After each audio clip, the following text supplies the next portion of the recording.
Habang tumatanda raw ang tao, nagiging simple na lang ang mga pangangailangan, pero lumalalim ang paghahangad, ang Diyos.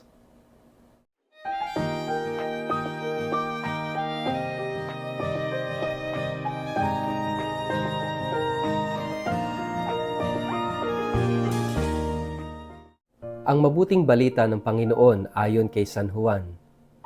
Pagkatapos nito, tumawid si Jesus sa ibayo ng lawa ng Galilea na tinatawag ding lawa ng Tiberias.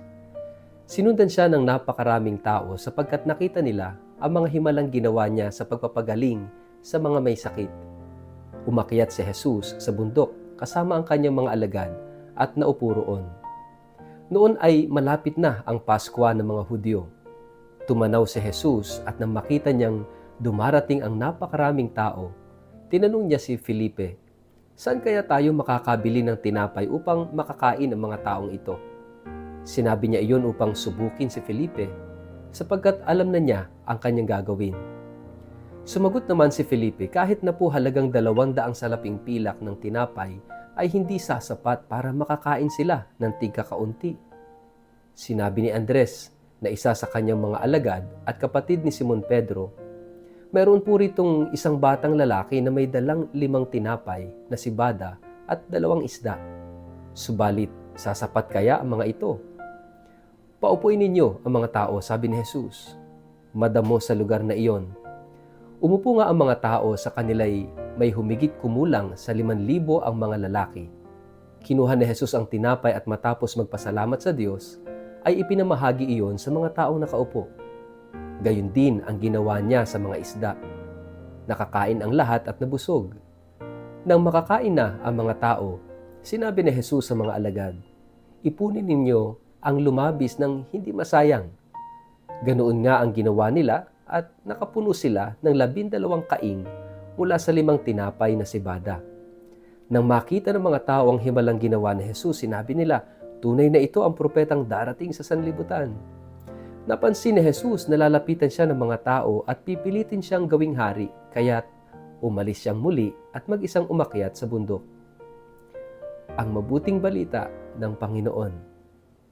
Word of the day, hear what God has to say. Pagpalang araw po sa inyong lahat. Kumusta po kayo? Ang atin pong word of the day ay essentials. Bago po tayo magpalalim sa atin pong reflection sa araw na ito, kayo po'y muli kong inaanyayahan na huwag kakalimutan mag-like, follow at subscribe sa atin pong Facebook page at YouTube channel na Word of the Day. Ganoon din po, pakishare ang video ito sa inyong kapamilya, kamag-anak, kaibigan, mga kakilala sa social media para po sama-sama tayo sa pagiging media evangelizers at online missionaries na nagpapalaganap ng salita ng Diyos sa mundo ng social media. At kung kayo po'y nakikinig ng Word of the Day sa pamamagitan po ng Radio Maria, mapagpalang pakikinig po sa inyong lahat. Mga kapatid, ngayong araw na ito ay Grandparents' Day. Kaya pakibati po ninyo ang inyong mga lolo at lola na Happy Grandparents' Day. At sa lahat po ng mga lolo at lola na followers at listeners, subscribers, supporters ng Word of the Day, Happy Grandparents' Day po sa inyong lahat. Ngayong araw na ito, kayo pinararangalan, kayo pinapasalamatan ng Word of the Day community. Mga kapatid, napakahalaga ng mga lolo at lola sa ating community, sa ating buhay, sa ating pamilya, sa ating lipunan. Bakit? Sabi nga nila, experience is the best teacher. At yung mga lola at lola natin ay ang dami ng mga pinagdaanan sa buhay. They have learned a lot, they have grown a lot, no? At talagang nag-mature. Dahil sila'y hinubog ng kanilang mga karanasan. Kaya nga, napakahalagang makinig tayo sa kwento at mga aral at mga natutunan ng ating mga lolo at lola. Higit sa lahat, yung kanilang buhay pananampalataya. Kung paano nila isinabuhay ang pananampalataya at yung naitulong ng buhay pananampalataya sa kanilang pang-araw-araw na buhay.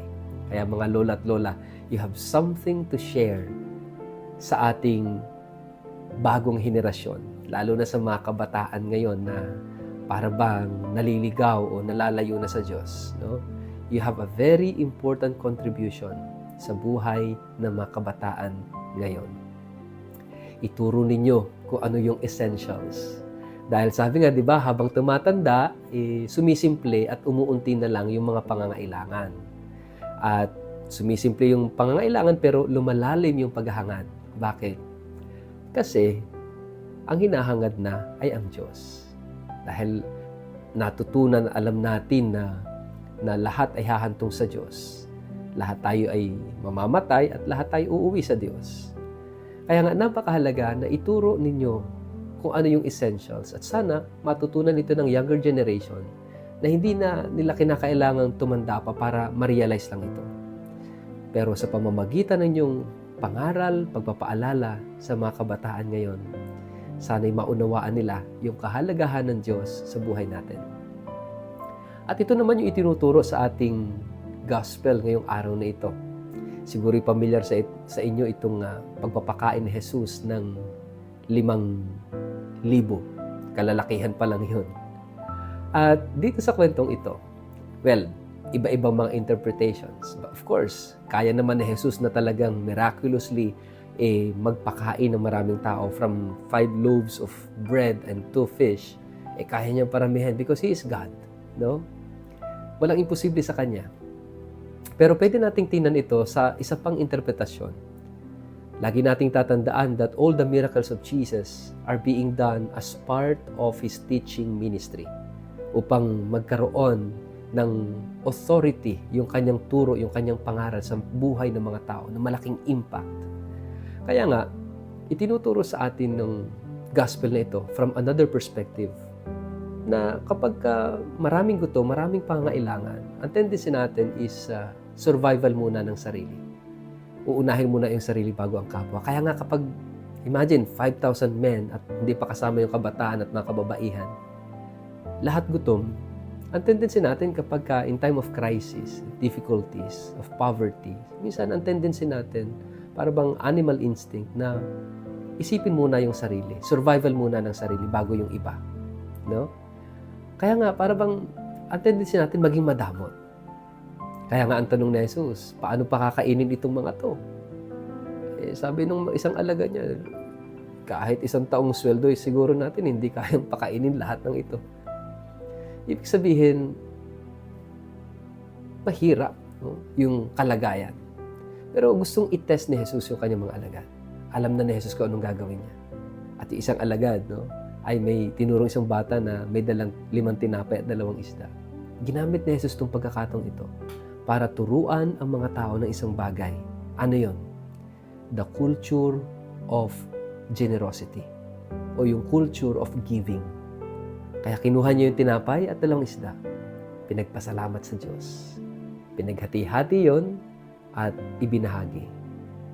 Jesus was teaching a culture of giving. Nakita ng mga tao yon. At sila rin, may mga baon din pala. Kaya lang ayaw nilang maglabas kasi it's either iniisip ang sarili o baka nahihiya kasi baka yung iba'y walang baon, nakakahiya namang ako lang ang kumakain at sila'y hindi. At kakaunti lang yung dala ko kaya ako nahihiyang maglabas kasi hindi naman ito sasapat sa marami. Pero ipinakita ni Jesus ang isang napakagandang halimbawa, isang bata na may dalang 5 tinapay, 2 isda. Siguro para sa kanya lang yon. Pero yung bata na yon, nag-umpisang magbigay at magbahagi. At yung mga tao, unti-unting naglabas ng kanilang baon at ibinahagi rin sa kapwa nagugutom. Anong nangyari? Sabi ni Jesus sa kanyang mga alagad, ipunin niyo ang mga tira, ang mga sumobra. At sabi sa gospel, nakaipon sila ng 12 bakol. Kung ating makikita itong kwentong ito, tinuturo ni Jesus ang kultura ng pagbibigay. At kapag tayo natuto ng kulturang ito ng pagbibigay, makikita natin na hindi naman talaga tayo nagkukulang. Sobra-sobra pa nga. At walang magugutom, walang mauuhaw dahil tayo'y nagbibigayan. Ito sana yung kulturang maipamana ng mga lolo at lola sa kanilang mga anak. Bakit? Kapag tayo namatay, hindi naman natin madadala kung ano yung mga na-accumulate natin sa mundong ito. Yung pera, yung katanyagan, yung material na bagay, lahat ng ito, hindi natin madadala sa kabilang buhay. Ano nga ba yung madadala natin? Hindi kung ano yung nagkameron tayo, kundi ang madadala natin sa kabilang buhay ay kung ano yung ipinamigay natin, yung itinulong natin, yung idinamay natin, yung ipinagkawang gawa natin. The good works, the charity, the love that we have shared. Kaya sana mga lolo at mga lola, ituro ninyo ito, ipamana ninyo kung ano yung essential sa buhay. It is not about what we have, but it is about what we give. It's the culture of giving, culture of sharing. Ito yung dakilang pamana na pwede niyong ipasa sa inyong mga anak at mga apo at kaapu-apuhan pa. Sana ho ay maipamana natin ang dakilang pamanang ito, ang kultura ng pagbibigayan at pagmamahalan. Happy Grandparents' Day po sa inyong lahat. Sa ngalan ng Ama, ng Anak at ng Espiritu Santo. Amen. Ama naming Diyos, salamat sa aming mga lolo at lola na nagpapaalala sa amin kung ano ba ang pinakamahalaga sa lahat sa aming buhay. At yan ay ang pagmamahal at pagbibigayan. Amen. Pagpalain po kayo at ingatan ng makapangyarihang Diyos, Ama at Anak at Espiritu Santo. Amen.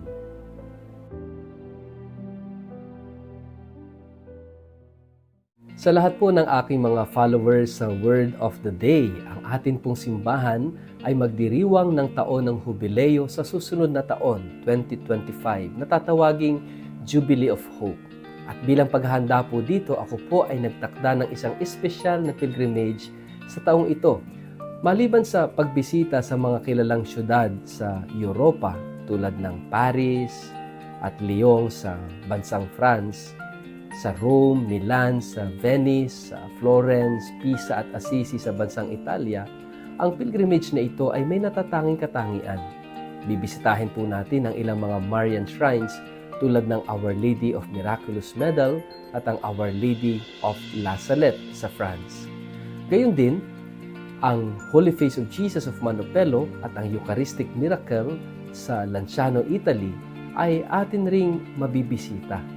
Hindi lang po iyon, magkakaroon din po tayo ng pagkakataong makita ang mga incorrupt bodies ng mga santo tulad ni na Saint Padre Pio, Saint Catherine Labouré, Saint Vincent de Paul, Saint Bernadette Soubirous, Saint John Vianney, Saint John Bosco, Saint Clare of Assisi, Saint Lucy at marami pang iba.